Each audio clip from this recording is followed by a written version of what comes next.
মেহেদী হাসান ভাই, আপনি প্রশ্ন করেছেন, হুজুর দাঁত পড়ে হাতে আসতে দেখলে কি হতে পারে? পরে দাঁত ফেলে দিলে সেটা ব্যাখ্যা কি হতে পারে? দয়া করে জানাবেন। খুব গুরুত্বপূর্ণ বিষয় ভাই।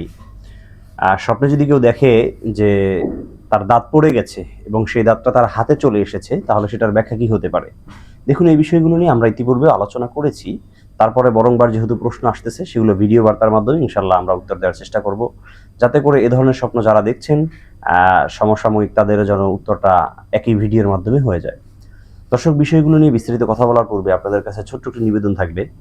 আপনারা যদি ইসলামিক যে কোনো বিষয়ে সমাধান পেতে চান, উদাহরণস্বরূপ স্বপ্নের ব্যাখ্যা জানতে চান, তাহলে আমি বলবো বাংলাদেশে উল্লেখযোগ্য হাতে গোনা যদি কয়েকজন ইমামুল মুআব্বির থাকে যারা স্বপ্নের ব্যাখ্যা করতে পারে, এদের মধ্য থেকে আলহামদুলিল্লাহ 2-3 নম্বরে আমি আছি।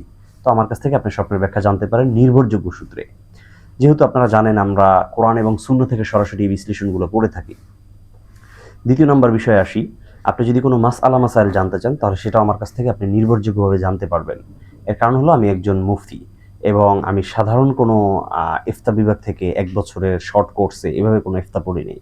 আমি লং কোর্সে বাংলাদেশের একটা কেন্দ্রীয় দারুল ইফতা থেকে আলহামদুলিল্লাহ তাখাসুস ফিল ফিকহি ওয়াল ইফতা, যেটাকে বলে ইসলামিক ল অ্যান্ড ফিকহ, সেই বিষয়ে আমি আলহামদুলিল্লাহ ডিগ্রি অর্জন করেছি।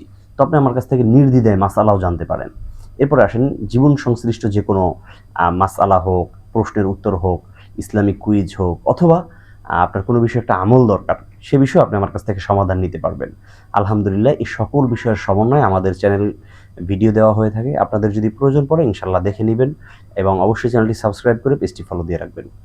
দর্শক, প্রিয় মেহেদী হাসান ভাই যে প্রশ্নটা করেছেন, স্বপ্নে যদি দাঁত দেখে এবং দাঁত হাতে চলে আসে, দাঁত পড়ে গেছে এবং সে হাতে ধরে ফেলেছে, এমনটা দেখার তার উদ্দেশ্য হলো সে এমন কোনো বিপদে পড়বে যে বিপদটা তার নিজের কারণেই হয়েছে, অর্থাৎ নিজের হাতের কামাই এরকম কোনো বিপদ। উদাহরণস্বরূপ, সে কারোর সাথে মারামারি করেছে, সে এই হাত দিয়ে এমন কোনো কাজ করেছে, সে মুখ দিয়ে এমন কোনো কথা কারোর সাথে বলেছে যার কারণে তার উপরে বিপদ এসেছে।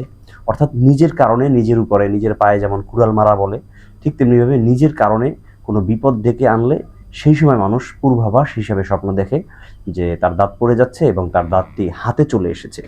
সুতরাং মেহেদী হাসান ভাইয়ের উত্তর এটাই হবে। এবং দাঁত যদি পরে ফেলে দিতে দেখে, তাহলে সেটার আসলে তেমন কোনো উল্লেখযোগ্য ব্যাখ্যা নেই। এটি মূল ব্যাখ্যা যে দাঁত পড়ে যেতে দেখলে বিপদ, কিন্তু দাঁত পড়ে যদি নিজের হাতেই চলে আসে, তার মানে হলো নিজের ডেকে আনা বিপদ, অর্থাৎ নিজের কারণেই, কোনো কর্মের কারণে এই বিপদটি তার উপরে এসেছে। দর্শক, আল্লাহ তাআলা আমাদের সবাইকে এ ধরনের অনিষ্টকর স্বপ্ন, যেগুলো আমাদের জীবনে কোনো ফলপ্রসূ হবে না, যেগুলো আমাদের জন্য কোনো কল্যাণ, কোনো ফাজিলা আমাদের জীবনে বয়ে আনবে না, সেই সমস্ত স্বপ্ন থেকে আমাদেরকে হেফাজত করুন।